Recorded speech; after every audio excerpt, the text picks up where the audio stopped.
Welcome to the Learning Project Network, where we learn through stories to make a change.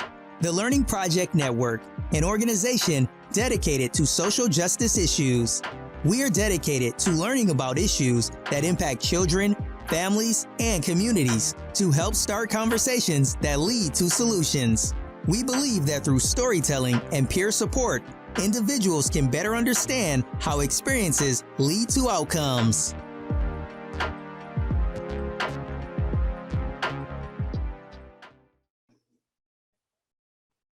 Hey everybody, this is Stephanie with the Learning Project. You guys, I'm so excited. Welcome back to our series, Girl, Get a Doula. Yes, I have been talking about this so much because doulas are so important to peer support, and especially when you're going through different stages in your life.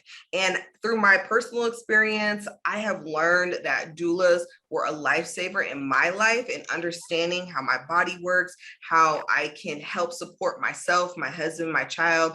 And really it's about you getting support as a family. And I love what doulas are doing. So just to give you guys a heads up, there's different doulas out there. There are bereavement doulas, there's full spectrum doulas, there's postpartum doulas, there are labor and delivery doulas. So they're all different types of doulas out there. And I just really wanted to learn more about what people are doing in their community and how they're supporting one another. So I want to welcome an amazing doula. I've been kind of stalking her Instagram page, you guys. You know how I get. I'm like, oh my gosh, I have to have her on my page. So I want to welcome CC. Thank you so much for being here. Oh, thank you. Thanks for having me. This is wonderful. I love it. Oh my gosh, let me tell you, I have been so impressed by just everything that you share with your community. And I'm just so grateful to be a part of your community as well. CC, tell us a little bit about your business and how you're supporting people. Thank you. Let's see. I started my business a year and a half ago during the pandemic, the beginning. So yeah. Oh my gosh. That was, it was so much, but push through, still pushing through. Yeah. Full spectrum doula, like you mentioned. So I support all reproductive outcomes. I'm just out here in Santa Clarita, supporting people here, supporting people in LA County, in the Valley. And it's been great. It's a wonderful, you can't even put it into words, the kind of experience it is. So I have to ask you this question. When you weren't a doula, when did you know that you needed to be a doula? Like, what was that one thing that happened that you were like, I have to become a doula? It was the birth of my second child. I had a doula with both of them. And with him, I was super connected to my doula. She was amazing. And, we all say we couldn't have done it without our doulas, but all the doulas will say, no, you could have. You're amazing.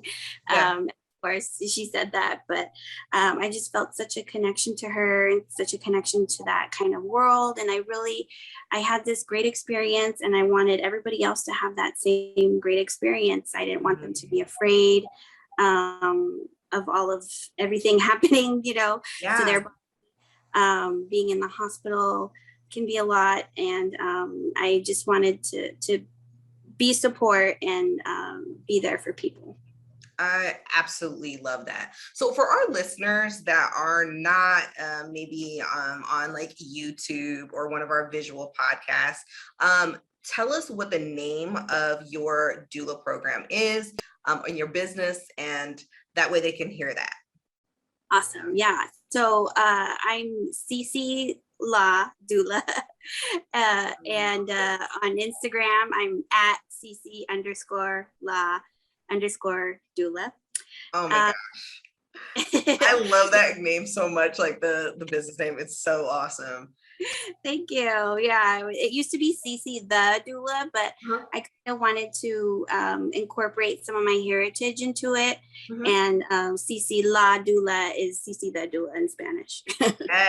Yes. So if somebody's listening to this and they're like, why would I need a full spectrum doula? Like, what would you tell them, and how do you describe the experience of a full spectrum doula? Yeah, great question.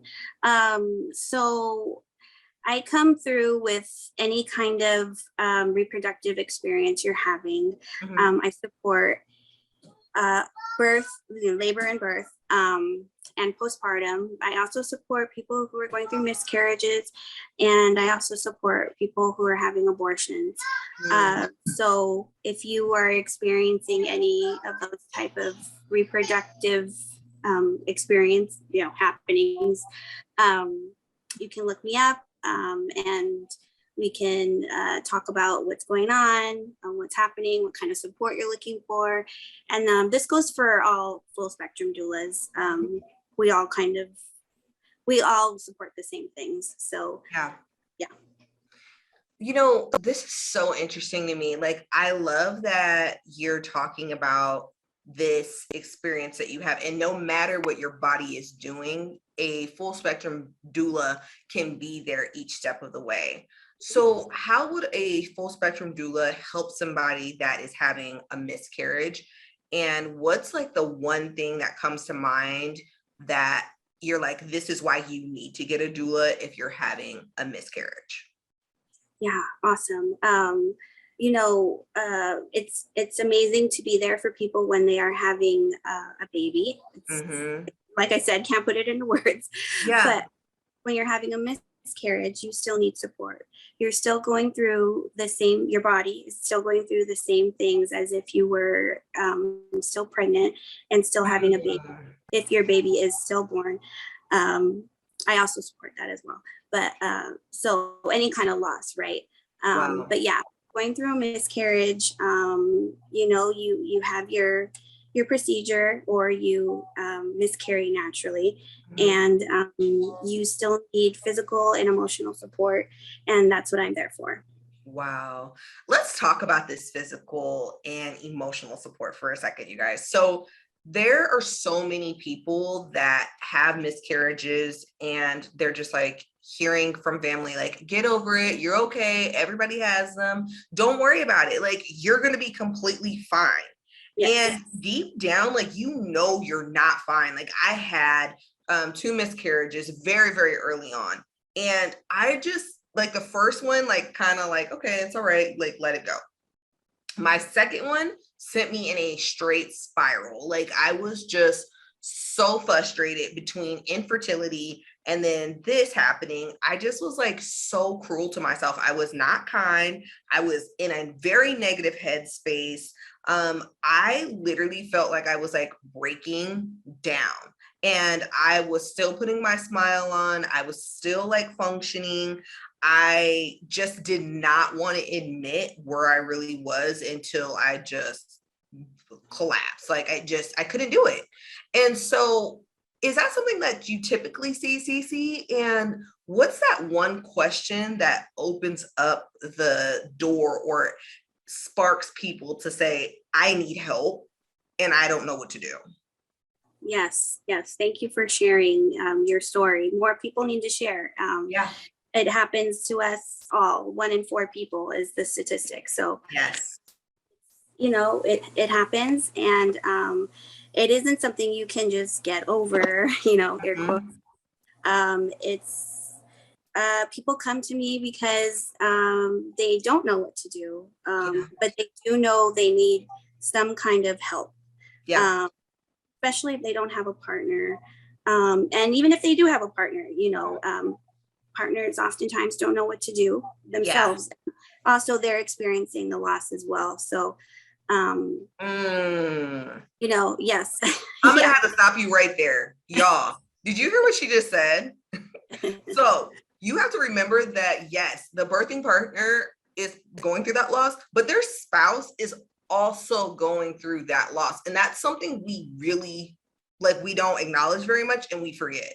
Yes, totally. Yeah. I mean, it's supposed, a lot of times the partner is expected to hold up the other person, be strong for the person who miscarried. And yeah, they have emotional attachments as well. So it's very important they seek support if they need it to.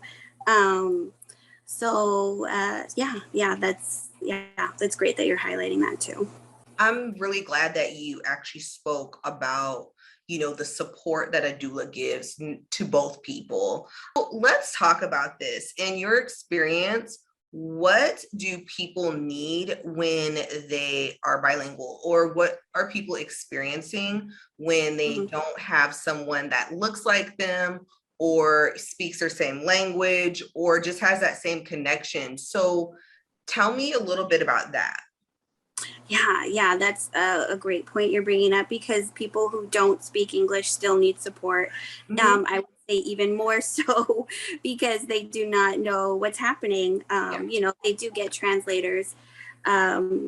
Sometimes they don't, but they're supposed to have translation, services in the hospital or at your doctor's office, whatever. But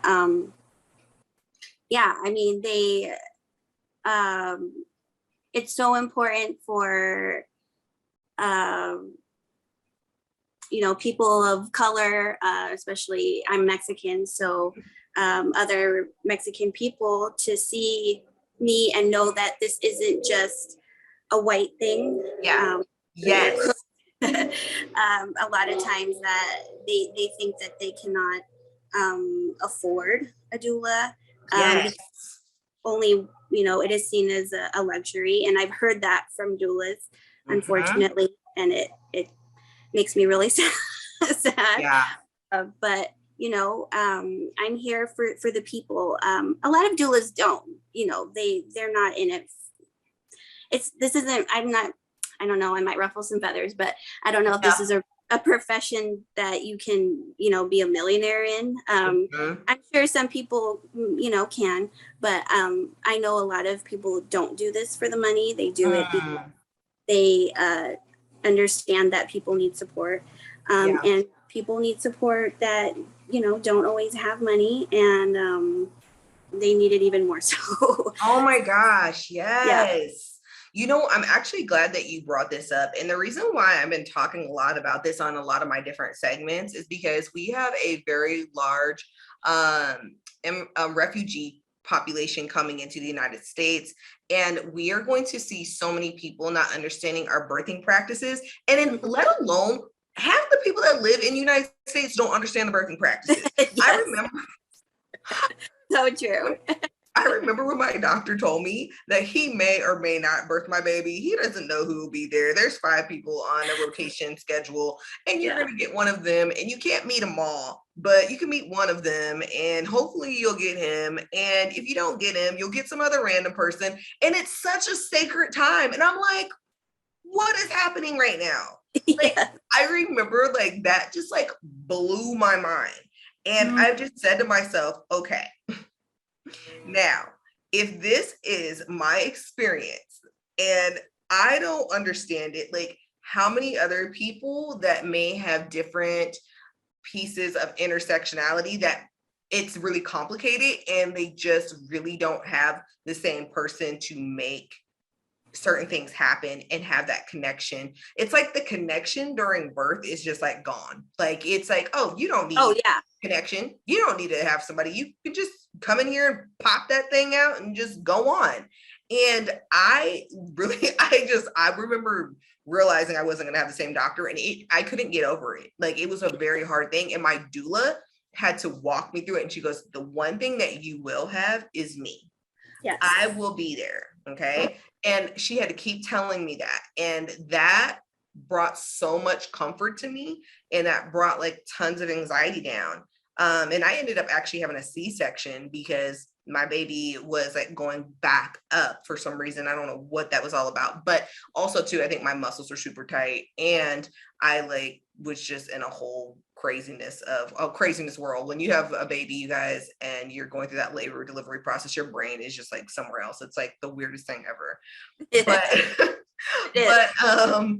I really am I'm wanting us to have these conversations, and regardless of you being able to be fluent in a language or be able to understand cultural practices 100%, having someone that looks like you is extremely crucial, and has your same experience is extremely crucial, just because you feel that connection. So I've been talking a lot about peer support, and they did a study in the African American group, and they found that if African American people had a peer support specialist and they had like a counselor, their chances of recovery and healing like increased significantly. Like it was insane, the numbers. And I don't want to misquote the numbers, so that's the reason why I am not saying the numbers, but you can check that article out at Harvard University, and you can look that up. And I will tell you this: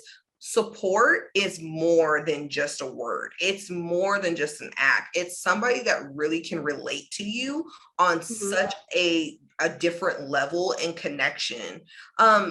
Is there a story that comes to mind, CC, of one of your clients that you're like, I will never forget them just for the simple fact of whatever? Tell us one of your birthing stories, if you don't mind, and if you're open to it. Yeah, totally. Let's see. I've seen all kinds of things, and things that,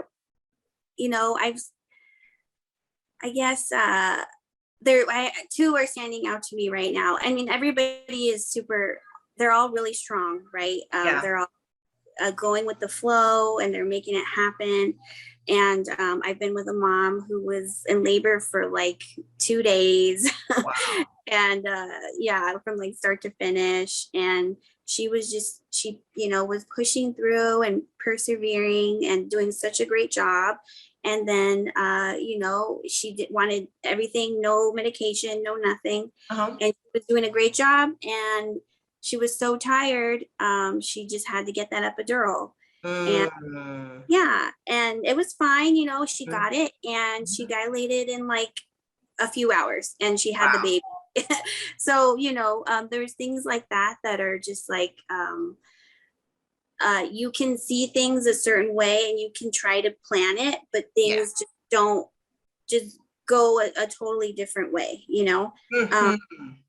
and I really connected with her because she was just like a good person. Her and her husband were just great people.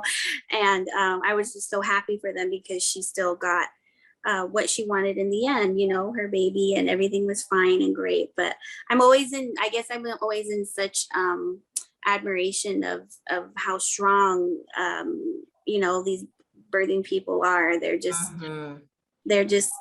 pushing through it and making it happen. And I'm so happy to be there for them. I love that so much. And I think the thing that you just brought up for our listeners as they're really engaged with this conversation is that your birthing story is your birthing story. And just because you get a doula doesn't mean that you can't have medication, and it doesn't mean that you're doing it all natural only. Like, it's not about that part. And I think that like that stigma is there. Like, oh, if you get a doula, that means that you have to have an all natural birth. And that is not true. It's so much more than, having a birth that is unmedicated. And so I'm so glad you brought that story up, and understanding your strength. There's so many people that have, and even just their birth stories. I have a segment called Sending Strength and Love, and the women are telling their stories about their birthing experiences, their loss, all these different things. And one of the things that's really interesting is that you get to know your strength, like in such a unique way. And it really highlights who you are and how you see yourself. It just changes everything. What message do you have for people who feel like, I'm not strong, I can't do this, like I am feeling so low? Because let's talk about it. many people go through depression during pregnancy, right? Many people go through depression postpartum. And so what is that message of like hope for those that are really struggling and they're not sure like what to even do? How can they realize their own strength and their vulnerability? Because sometimes you just don't need to be strong. You just need to be a hot mess.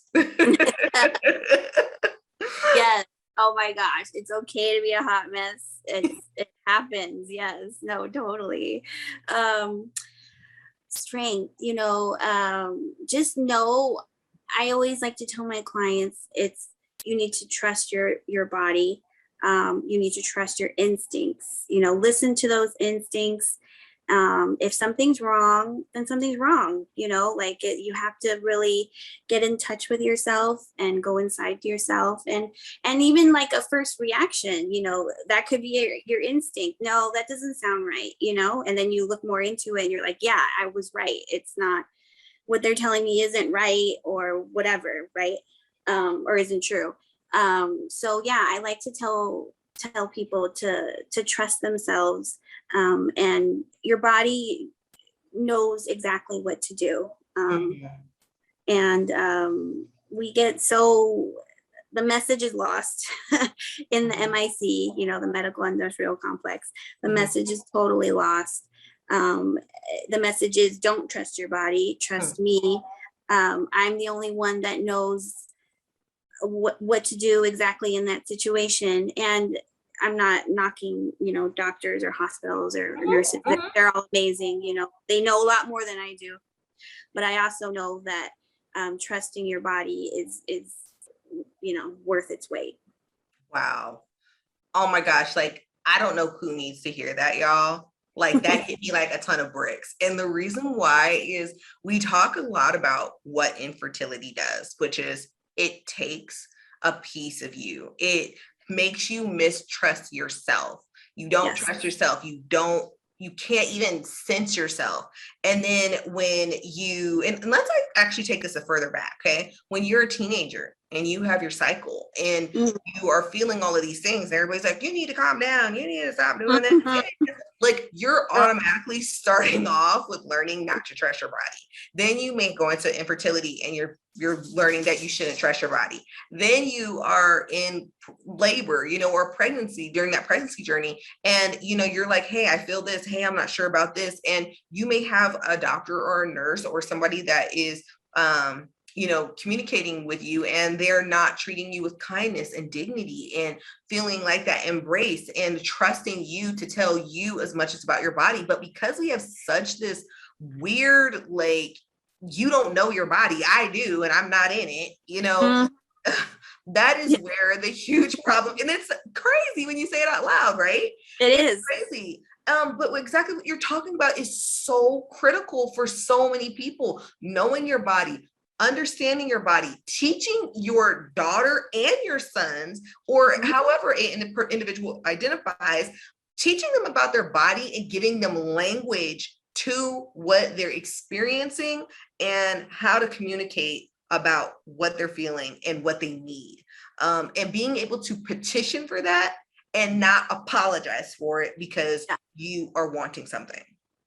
Exactly. Totally hit the nail on the head. Oh my gosh. Do you see that a lot when women apologize for like their body? Like if they feel something in their body, like they're constantly apologizing for, what's going on in their body and how they're responding to it.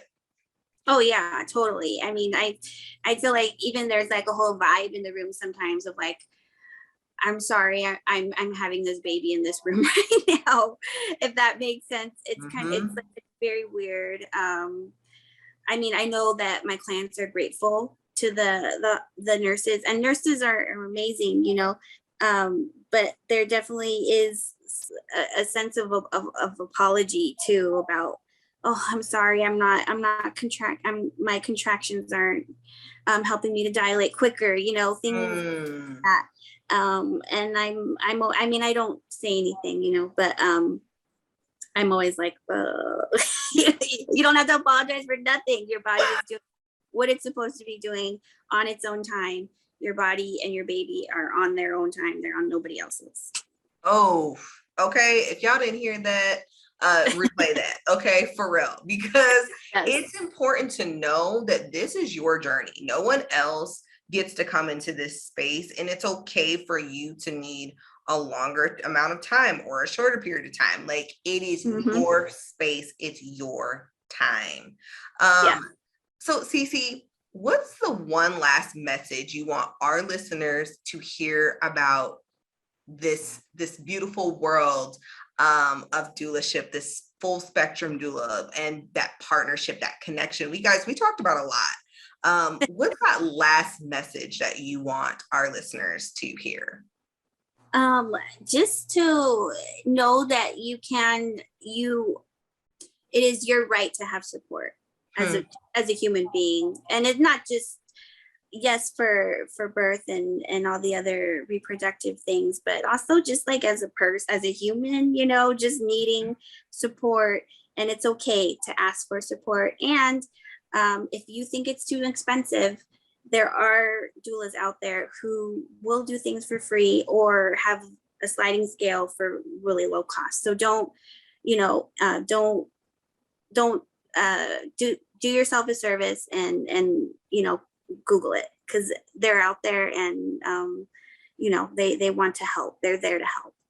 Oh my gosh, this is like, I'm just really glad that we've been able to highlight so many different topics, from strength to support, to understanding what your rights are, and it's okay asking for what you need. Yeah. I think this is so important for us to continually have the conversation. And sometimes you need to hear the conversation a few times before you even get to that point of accepting that help and being able to say, I deserve this help. I'm okay with the support, and being fully open to it. And that was something like I struggled with. And I felt like as women, we have this idea that we have to be everything for everybody, this superwoman complex, right? Yep. Totally. And we praise people for bouncing back really quick. Oh, and don't get me. Look at me. Yeah. I remember going through that, and I was like, "Girl, you are not getting up out of this bed. No. Down. You just had a C-section. You need to rest." But yes. Having to rest and sleep was like torture for me. It was like I felt bad. I felt lazy. I felt very depressed because I was like, I should be able to do all this stuff. But one of the things that my doula had to keep telling me was, Stephanie, you have to rest. Yes. You have to lay here. You have to do nothing. And that was really hard for me. And I know I just said we were going to end it, but I really need everybody to kind of hear these little things, because it's important that you guys understand what a real doula will help you with. And just because you don't have the money to, maybe as much money as somebody else, doesn't mean you don't deserve support. Exactly. It doesn't mean that, No. Everyone needs support. It's just, we have to be willing to open our hands and take that and receive it and embrace it, I know you probably heard this like 1,000 times, people going through this, but why is it so hard for people to receive help and to make that connection with their doula sometimes? The patriarchy. Tell the truth. Tell the truth. Number one reason. I mean, it just tells us, like you said, as women and, people who identify as women, we're supposed to be the everything. And especially when you have a baby, a lot of people I work with are first time parents, and things they see, I'm supposed to breastfeed my baby, I'm supposed to change my baby, I'm supposed to bathe my baby, I'm supposed to and then I gotta make food and and et cetera, et cetera, et cetera. And it's like, okay, yes, but let's take a breath. Yeah. Your body has just been through a huge transition, huge, and you need to rest.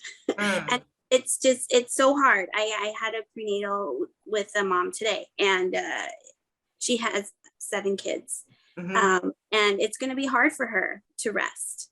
Yeah. So that's going to be a little bit of a challenge for me to get her to stay in her bed and just rest. So, you know, and it's like, to that end too, it's not always feasible, right? To just lay in your bed and not do anything like weeks, right? You have other so that's where the support comes in. That's where you really you have a conversation and you keep it real with yourself and say, okay, self, what do I need in order to be the best mama to my kids? Like, for real. And that's hard. People don't want to do that. You know, that takes a lot of self-reflection and a lot of stuff, right? So you know, it's hard, and that's why I'm there. Yeah, I was trying to be quiet because I wanted somebody to hear that. I was about to say, yes. It's so true. And I just want people to understand that doulas have a very prominent place in this world of the body. And I really feel like we expect doctors and nurses to be everything for everybody. And that is so unfair when we have a whole community of medical and caring and supportive individuals that are passionate about in people. My doula, she actually was able to catch something that I didn't know was an issue, which could have been a life and death issue. Oh, wow. And I had a fever. No, I had a headache. I was having headaches after I had my baby. I thought it was because I wasn't getting enough sleep. And I mean, my husband is the bomb. Like, our baby does breast milk and she does formula from a bottle. And so, you know, he was able to take the night shift and I was able to sleep during the day, but I was having this weird headache. And I was just like, oh my gosh, like, why am I having a headache? And she literally said to me, like, we just happened to be talking, like, she just called me and said, hey, how's it going? And a lot of times, you know, we'll just say, oh, we're fine, you know? Yeah.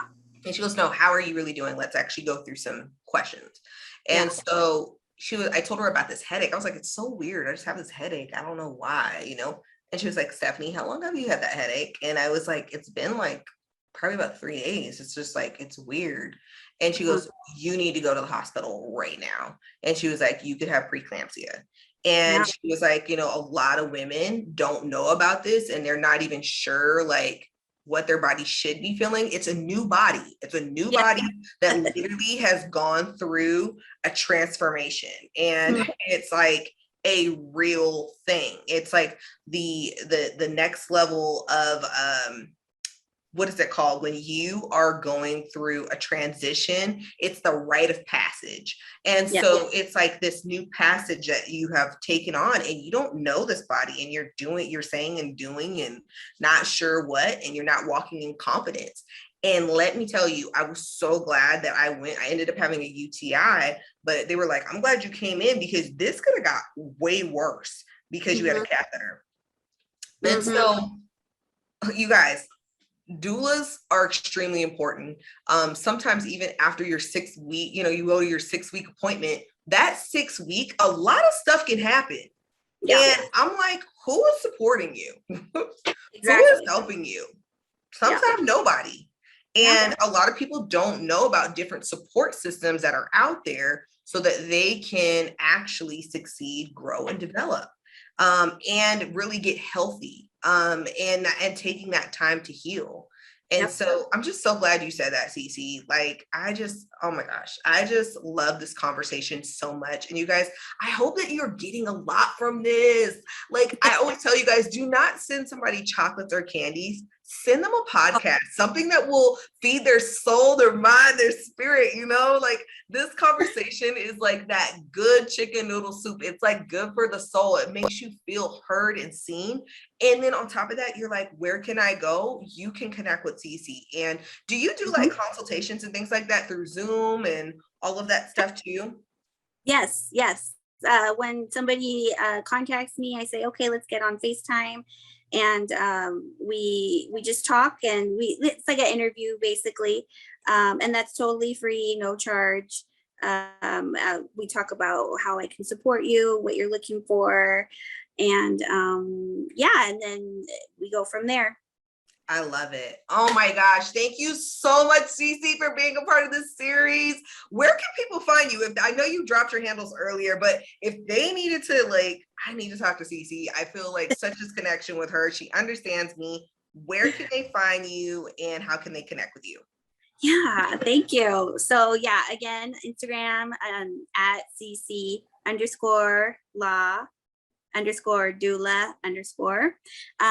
My email, that's really easy. I check my email all the time. It's CCLOKZ as in zebra @gmail.com. Facebook is CECE and then my last name, which is Oronoz, ORONOZ. Thank you. And don't worry, if you're driving, all of her information will be right below so that you can just make a click on that link. And you guys don't forget to follow us on Spotify and many other platforms that we are on. You guys, thank you so much for listening. And remember, girl, get a doula. Don't stress yourself with all of this extra stuff. Like, find the support and the individuals that can navigate and help you get to where you want to be. Do not feel like you have to do this alone. You guys, I'm sending you all the strength and love today.